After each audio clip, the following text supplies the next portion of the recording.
My sworn enemy, the sun, is about to crest over the horizon this morning. And I checked the weather report, and there are two warnings. There's a warning for extreme heat, and there's another warning, and it uses a word you don't want the weather service to use, but catastrophic fire danger. But I did check the temperature prediction today. It seems to have dropped a little bit from what I saw yesterday. So today might be slightly cooler than yesterday, but it's kind of academic because the temperature is still going to reach well above my tolerance level. So I'm still going to be pretty miserable today. But yeah, it's cloudy.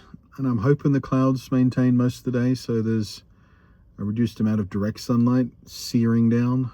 I'm just huffing copium at the moment, I think. Just please don't let it be as miserable as yesterday. Oh, yesterday was just unpleasant. It was a really warm night too, like 24 degrees all the way through the night. 24 degrees is a summer day where I grew up in Hobart. Like, in the middle of summer, you get a 24-degree day. That's lovely. That's beach weather. But it was just that temperature overnight, the entire night last night. It was just really, really uncomfortable. I did not sleep well. But I have no responsibilities today. I do have an inspection tomorrow. Tomorrow is still forecast to be extremely hot again, like at least as hot as yesterday was. So yeah, I'm just really trying not to think about tomorrow. But I do have an inspection to get to tomorrow, so but yeah, nothing today. So all I can, the plan is just to hide from the temperature as best I can.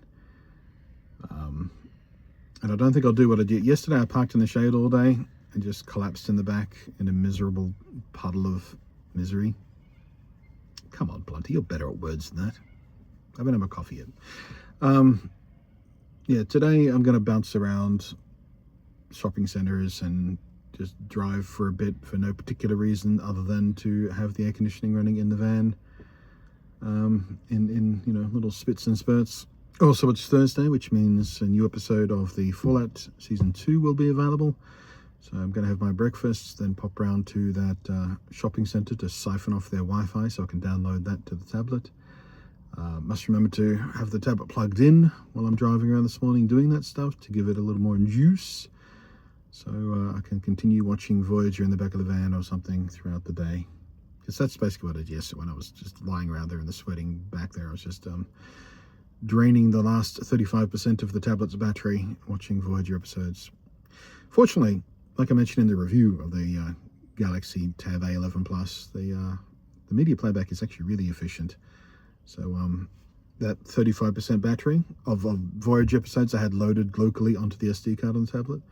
Yeah, that got me like 5, maybe 6 hours of playback. It was pretty good. Anyway, looks like there's a big blanket of cloud exactly where the sun's supposed to rise. I was expecting to be squinting by now. But, all right, breakfast, and then I actually might go shopping. I might go to Kmart and see about getting a couple of sleeveless t-shirts. Sorry, a jogger just went by, but just like he looks. You know how marathon runners always look like skeletons with skin that's 3 sizes too big draped over them, like really passionate marathon runners, because they train to because their body conforms to a certain physique when you're a marathon runner, and because you're a marathon runner, you're outside in the sun a lot, so your skin tends to leatherize. Yeah, one of those guys just rushed past, but he was wearing a Flash t-shirt, but it was the CW Flash t-shirt, so not nearly as cool. That show had such potential when it started, then it just got really stupid really fast, and then it got stupid and terrible. That was a shame. Arrow was a little bit more consistent, but still. Anyway, breakfast and then misery.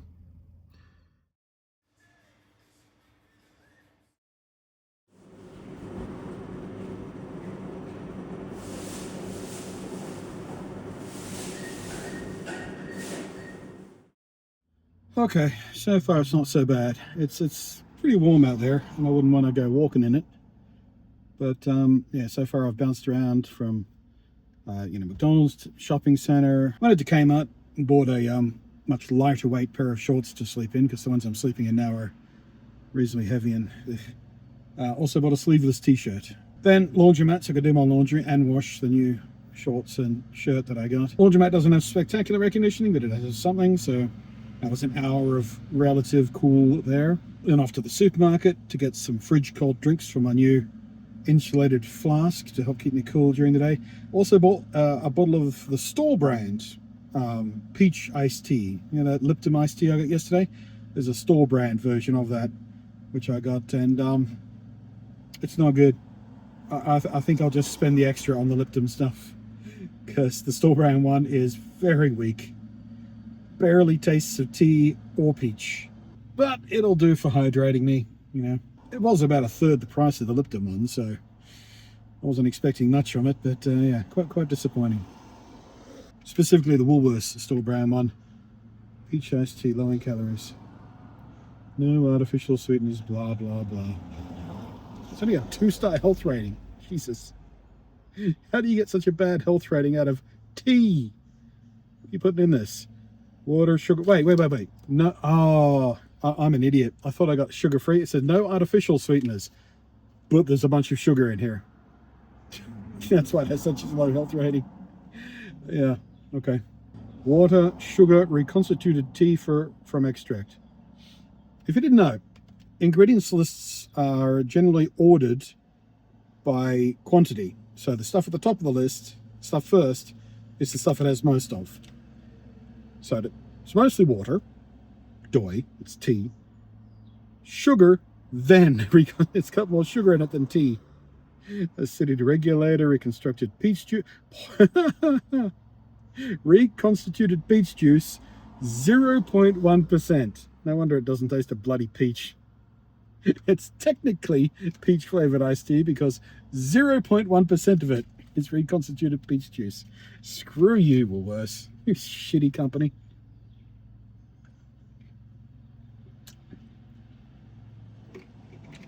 That's very weak tea as well.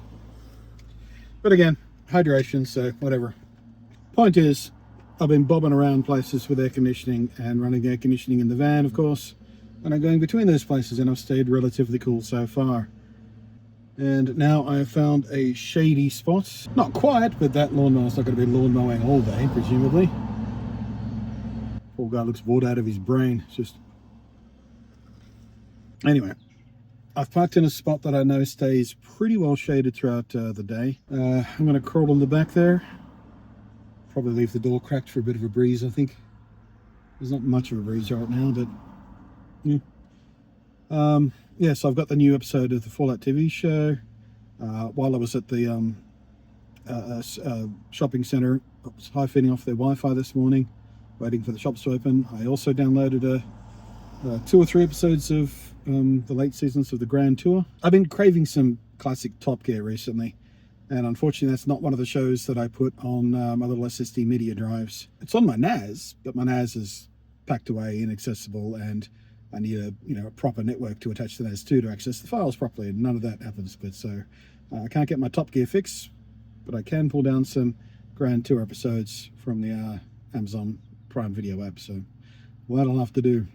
And also I'm just about at the end of season 6 of Voyager, so about to cross into the last season of that too.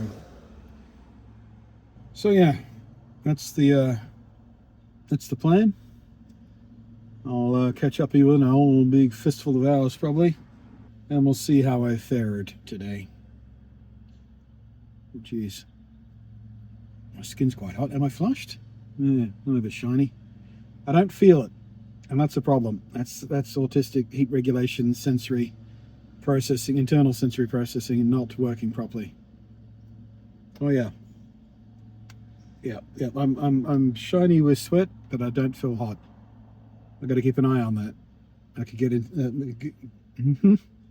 Come on, brain. You can do it. Words. I'm starting to panic slightly.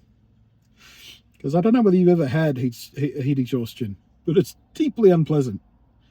So yeah, ever since the first time I went through that a bunch of years ago, I get kind of extra paranoid on hot days where I've got limited options to stay cool, because yeah, I don't want to go through that again. It's like when you get food poisoning. You get food poisoning once, you get real paranoid about you know, how old food is and how long it's been in the fridge and has it been sitting out and stuff like that, because you never ever want to go through food poisoning more than once. Same kind of thing with heat exhaustion. I get extra paranoid. Good thing though, you know, got to stay self-aware with it. So yeah, that's the plan. Okay, cut to about 5 p.m. ish, I think. It was fine today. It was fine. Not nearly as bad as I thought it was going to be.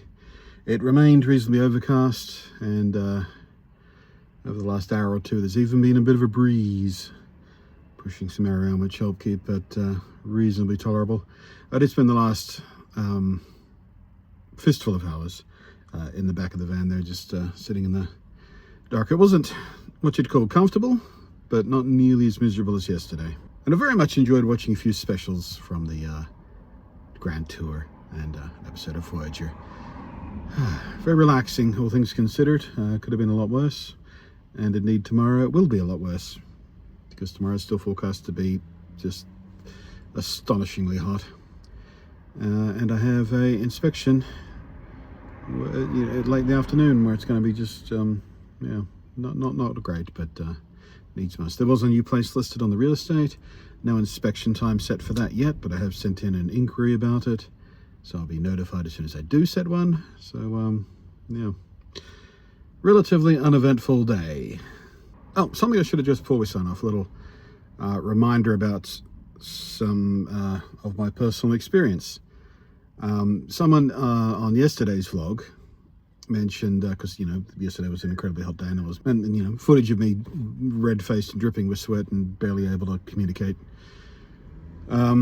Said, hey, there's an aquatic center in Ballarat. Why don't you go in there and cool off? You can you know, have a shower there, and entry fees like $7 or $10 or something like that. And a friend of mine messaged me earlier today just checking in on me, see how I'm doing, because they just spent 10 minutes in their car sitting in the sun, and that was too much for them to bear. And I went, oh yeah, well, old Nate's doing that all day. Might want to check in on him. So thank you for that, mate. But yeah, he was asking me about that too.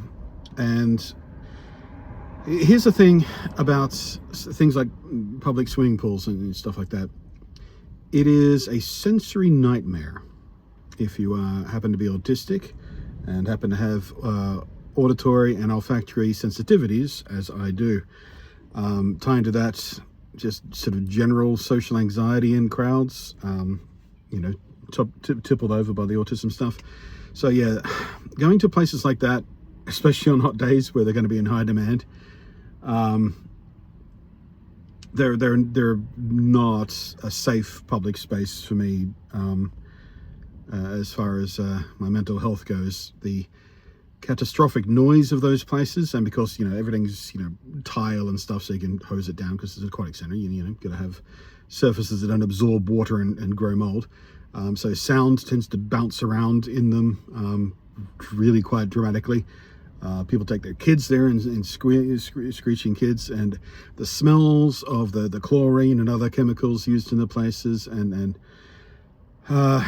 you get the idea. There are a lot of sensory issues in places like that mean I'm really a long way from comfortable in those places, and it's really not worth suffering that potential sensory overload and anxiety attacks and all that sort of stuff for the sake of splashing around in a pool or you know, taking advantage of the public showers. The lesser of two evils in that equation is just to kind of suffer in my own solitude. And it's a similar story for a couple of the other things people suggested, like going to the library that's at that shopping center that I tend to frequent. It's a very small library. There's no corner in which I can hide and just mind myself and not feel like I'm intruding in a space or taking up room at a chair, or because there's only one little desk and chair in there for, you know, people to sit down to do whatever they need to do briefly. I don't want to take up that space, you know, all day.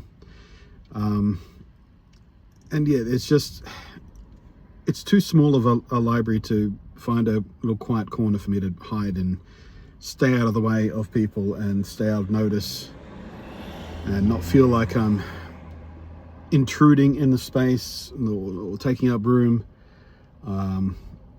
or, you know, it's a mess up here, all right? I'm all kinds of janked up, man. So, wish me luck tomorrow, and thank you very much for the kindness and generosity of people who've been doing things like the PayPal and the Super Chat and the Patreon, and thank you to everyone who's supported in other ways, just by thumbing the video, leaving a comment for the sake of the robot mind that dominates this site. I really hope I get to go back to making some regular content that I'm genuinely passionate about soon. Anyway, wish me luck tomorrow. See ya.